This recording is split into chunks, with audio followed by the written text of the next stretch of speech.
Hi everybody, welcome to my presentation, Policy in Social Work. My name is Jessica Hallett. I had the privilege of interviewing Amber Zetaruk. Amber Zetaruk has her Master's in Social Work and is currently working for the Louis Riel School Division. I really wanted to interview Amber because my daughter attends an elementary school in the Louis Riel School Division. Being a new mom, I was hesitant to send my daughter to public school because it can be a scary place.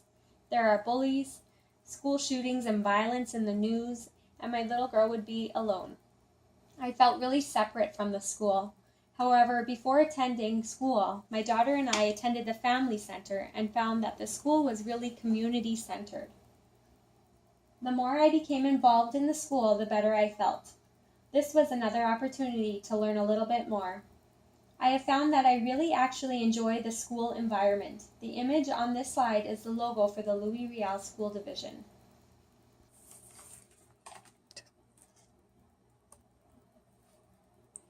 The city of Winnipeg currently contains 6 school divisions.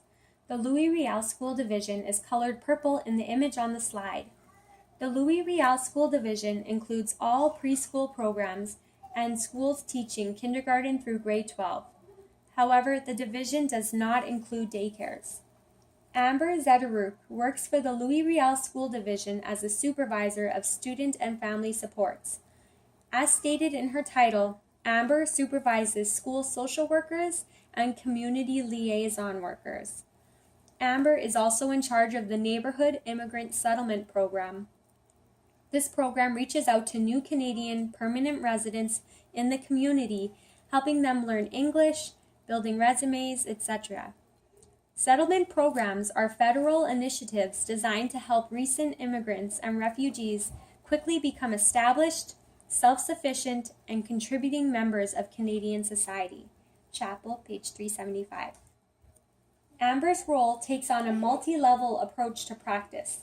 On the micro level, Amber works with individuals and families. An example of this is when I went for my interview. Amber had shared with me she had a hard week. An 8-year-old student had been killed at a crosswalk by a motorist in her division. As required, she had to provide supports to the family and students, establish new crossing guards to give the others time away, etc. Amber also works at a meso level as she is responsible for all public schools in her district. Amber also intervenes at a macro level as she describes her job connecting the school, home, and community.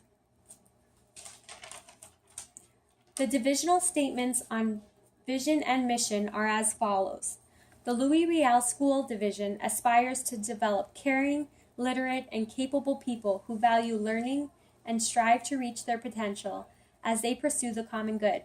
The mission of the Louis Riel School Division is to foster safe, inviting, and inclusive learning environments and to develop responsible global citizens through respectful partnerships between home, school, and community.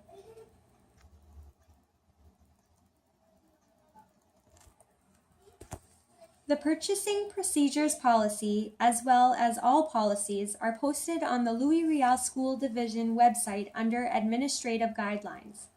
I think it is appropriate to have policies accessible to all, including students, staff, and community, for accountability.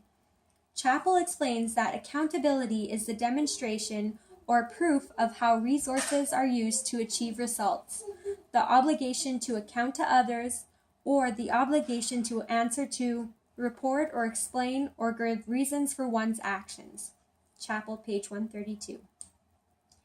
Amber and I had discussed how the provincial government under Progressive Conservative Brian Pallister has proposed cuts to school funding.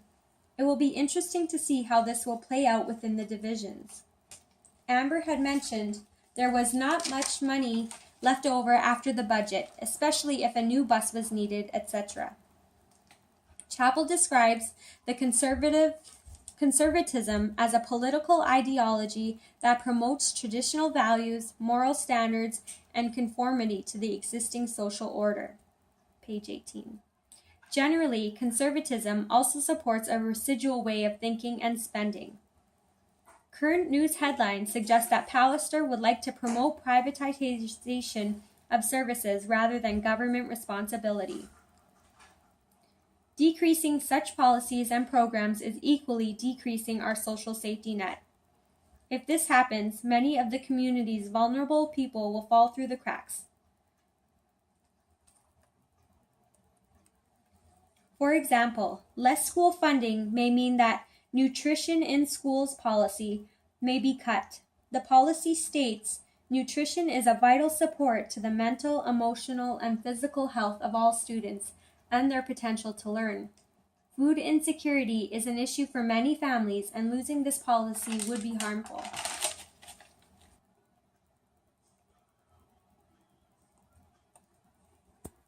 Amber and I had also discussed policies relating to beliefs, values, and missions.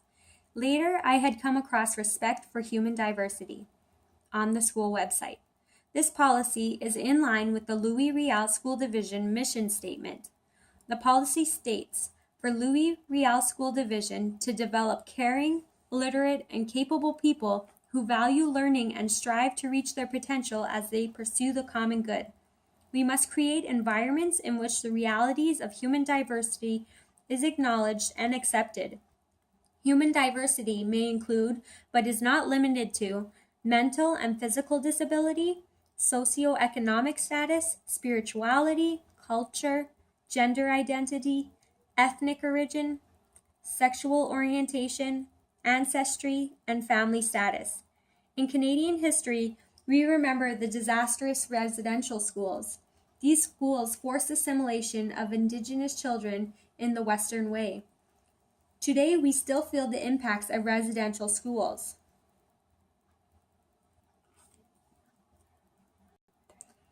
Hensley argues that 70% of Canadians believe it was cultural genocide. However, today, diversity is celebrated in schools. Amber importantly acknowledged that policies are not there to oppress students. The goal of policies are to teach students skills to grow so they may be respectful members of society. Therefore, the policies are created to adapt to the child, not the other way around. They encourage a person and environment perspective. How can the agency meet the needs of the child?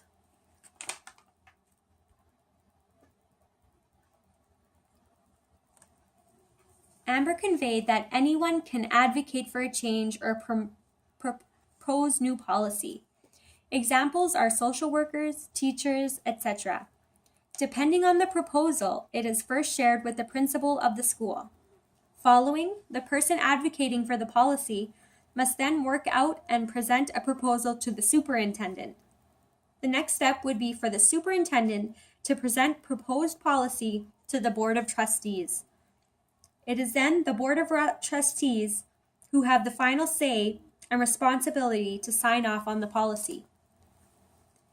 Amber expressed that the catalyst for policy development typically is the result of changes in outside agency policies.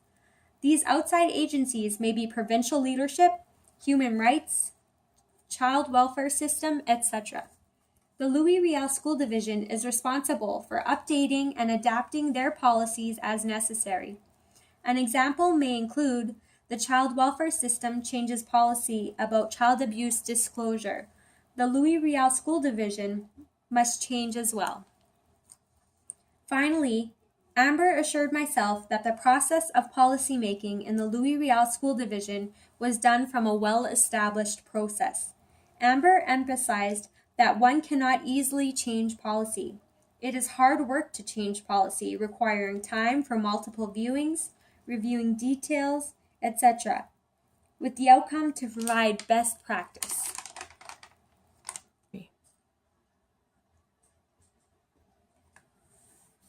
The CASW values and standards of practice relate hand in hand to the Louis Riel School Division's policies and its service provision. Both come from a very similar ideology. Amber explained that if there ever were a disagreement between parties, the CASW values would overrule the Louis Riel School Division. This is because the Louis Riel School Division, as any division, requires and hires a registered social worker. As a social worker, we are trained with certain values and standards of practice. Otherwise, we couldn't call ourselves social workers. And therefore, to fill the position properly, we have certain values to adhere by. I just want to add that my visit to the agency was wonderful. The staff made me feel welcome, they were friendly, and it was comfortable. As a client, it is important to feel safe when visiting an agency. Well done.